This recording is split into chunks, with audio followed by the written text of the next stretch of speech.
This is Adam, and he suffers from gout. Try Urol. It helps to prevent crystallization of uric acid crystals in gout therapy. Urol, effective urinary alkalinizer for gout.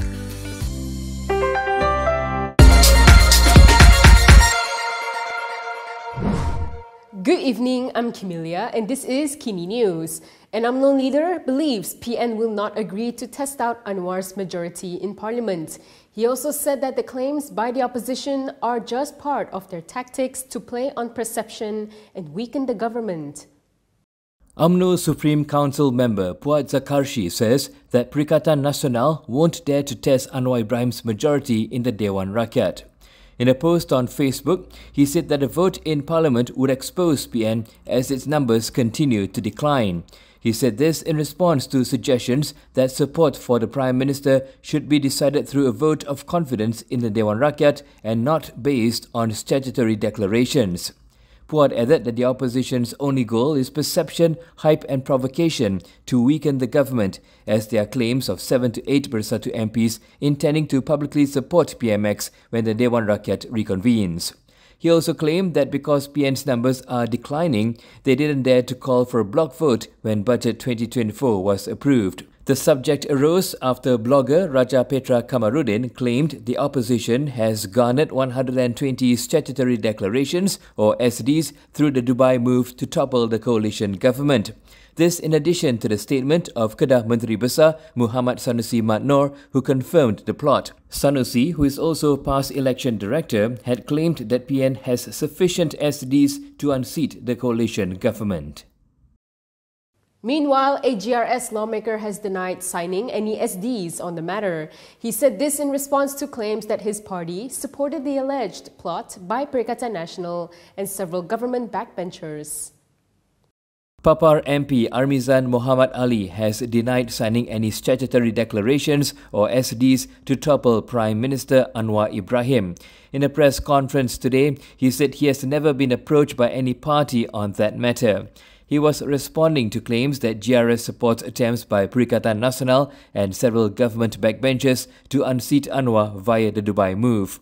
Armizan also urged the opposition to cease playing up such sentiments as it could cripple the country's journey toward development. He said as a leader from Sabah, he can see that the unity government is highly committed to addressing legacy issues both on national and state levels. He added that they should move forward and let the government serve its full term for the Rakyat's benefit. Previously, blogger Rajapetra Kamarudin claimed that the opposition has managed to gain around 120 statutory declarations to topple Anwar's administration. However, a review of the allegations by Rajapetra and the documents he held aloft found that some claims don't hold up. According to Rajapetra's third piece of paper, the SD supporters include 14 from BN, 11 from UMNO, 2 from MCA and 1 from MIC. The purported list also claimed that Muda, GPS, PBM, GRS, Warisan and 3 other Sabah MPs would also be supporting a PN-led government. Still on the topic, PKR Youth has lodged several police reports over the claims. It said reports had been lodged by its central leadership as well as state chapters in Selangor, the Federal Territories, Johor, Negeri Sembilan, Perak, Penang, Kelantan, Perlis, Terengganu, Kedah, Melaka and Sabah. PKR Youth has lodged police reports over the claims made by blogger Rajapetra Kamarudin and Kedah Menteri Besar Muhammad Sanusi Matnor. This is over the claims of an alleged plot to unseat the current government. In a statement on Facebook, PKR Youth said the leadership at the state level had lodged 13 police reports. They said the purpose of the police report was to investigate the claim by Rajapetra, who said that the opposition has garnered 120 statutory declarations or SDs through the Dubai move to topple the coalition government, in addition to the statement of Sanusi, who confirmed the plot. They said they are calling for authorities to investigate the movement that is contrary to Section 124B and Section 124C of the Penal Code, which covers activity detrimental to parliamentary democracy. PKR Youth stressed that Prime Minister Anwar Ibrahim had repeatedly stated that he is open to being tested in Parliament, and we have seen throughout the debate session last year that not a single motion was rejected or disapproved. It added that this activity was deliberately held to cause public mischief and chaos to bring down the government. Sanusi, who is also past election director, had previously claimed that PN has sufficient SDs to unseat the coalition government. The same claim was made by Rajapetra, although a review of his allegations and the documents he held aloft in a video found that some claims don't hold up. Economy Minister Rafizi Ramli has not ruled out the reintroduction of GST. However, he said the government will explore all other available approaches first before making any decision on the matter. He said this during the first episode of his podcast, Yang Baka Menteri. Economy Minister Rafizi Ramli has not ruled out implementing the Goods and Services Tax, but says that they will explore other avenues first to strengthen the country's fiscal position.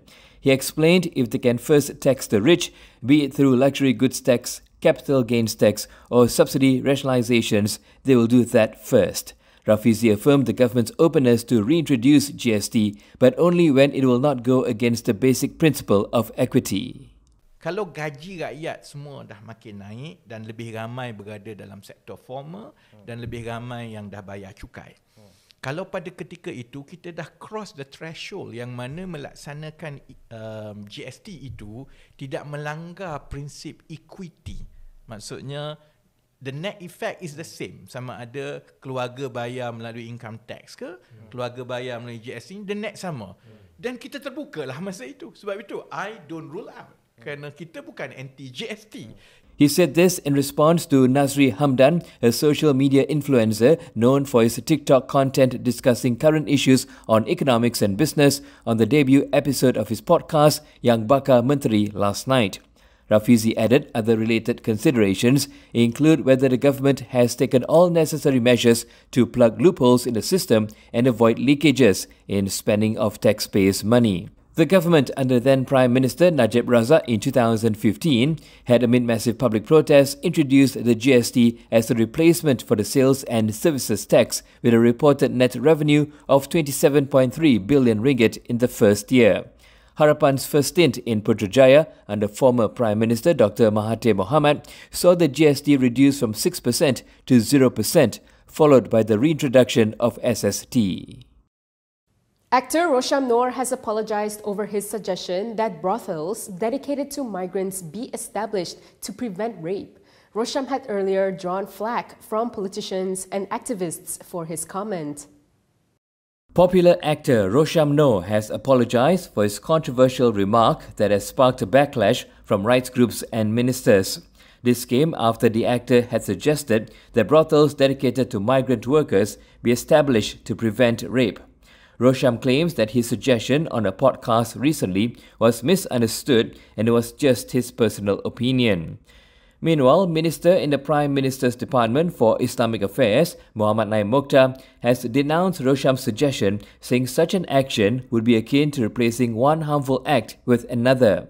Muhammad Naim said the proposal runs contrary to the provisions of civil and Sharia law and contrary to the principles of Islamic teachings and Maqasid al-Sharia. He also pointed out that prostitution is a serious crime under Islamic law that is included in the hudud category.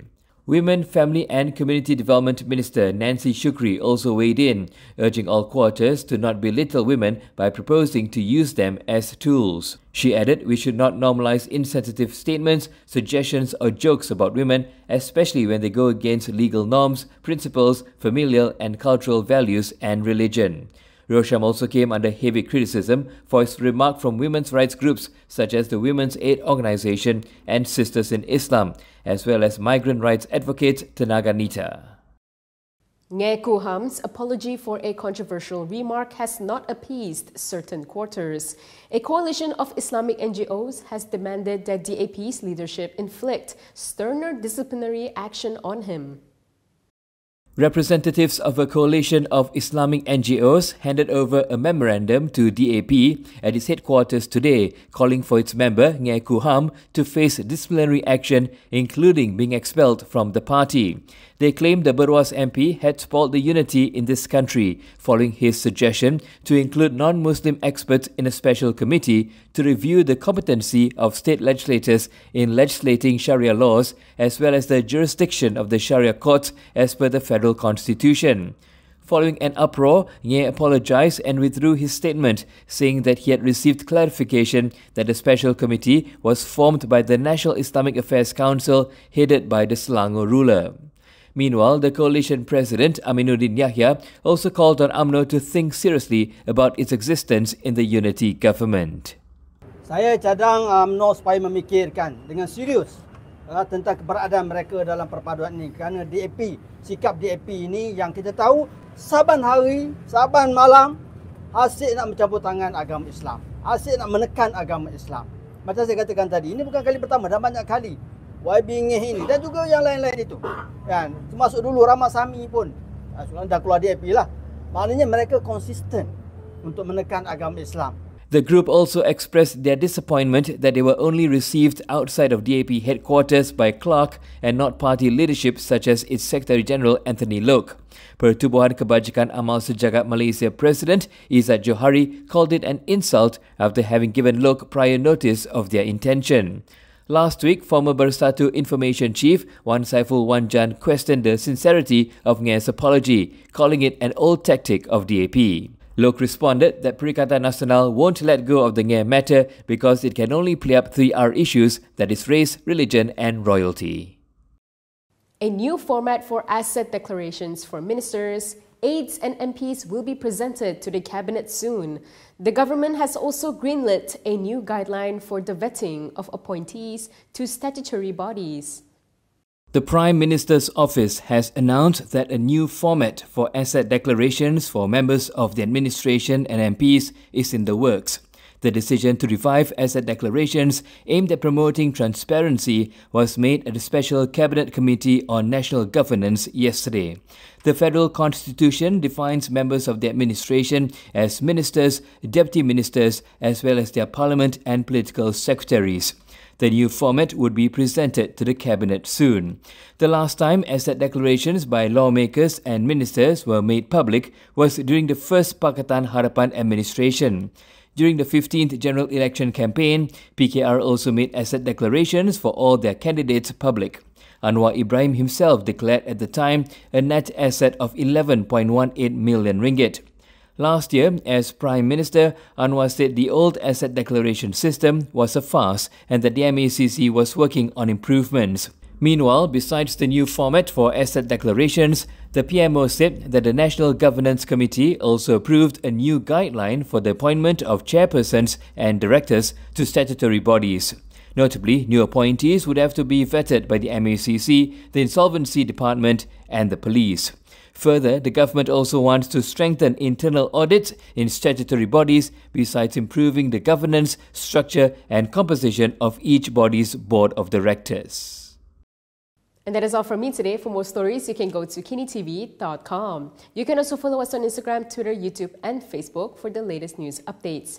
If you'd like to support independent media, do consider subscribing to MalaysiaKini.com. I'm Kimilia. Thanks for watching.